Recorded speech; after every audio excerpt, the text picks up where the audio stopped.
Under the 16th Amendment to the U.S. Constitution, you can tax an income. You cannot tax an unrealized gain. And that's why the entirety, since day one of its inception here in the state of Texas with regard to these property taxes, it was a failed concept coming out of the chute. Now, it works for the banks who loan and make the interest payment, the yield on their money for what they loan. But for everybody else, it is a straight ripoff.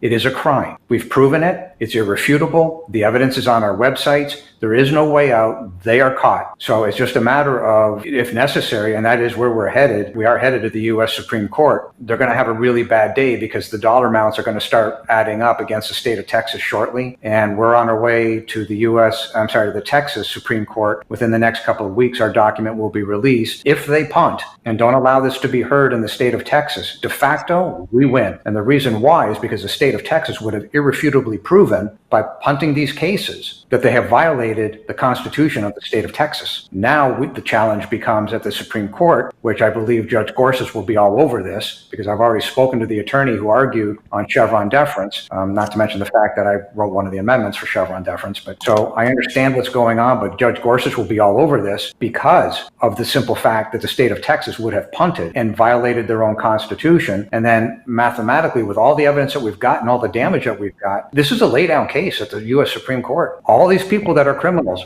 they're all going to lose. This whole system will come apart. And out of all of this, there's only a couple of depositions that I want, one of which is Don Spencer, who's the chief appraiser for the Central Appraisal District in Denton. And the other, although he's no longer the state comptroller, is Glenn Hagar. I want those two depositions, and this entire house of cards across the United States will come down. It's over. So what you are witnessing is a Ponzi scheme of biblical proportions. When you continue to rip off the public and say, well, we need money based on a predetermined budget that has nothing to do with uniform standards of professional appraisal practice, and you raise that money to pay the interest on the fraudulent outstanding bond debt and not pay that bond debt down, by definition, that's a Ponzi scheme.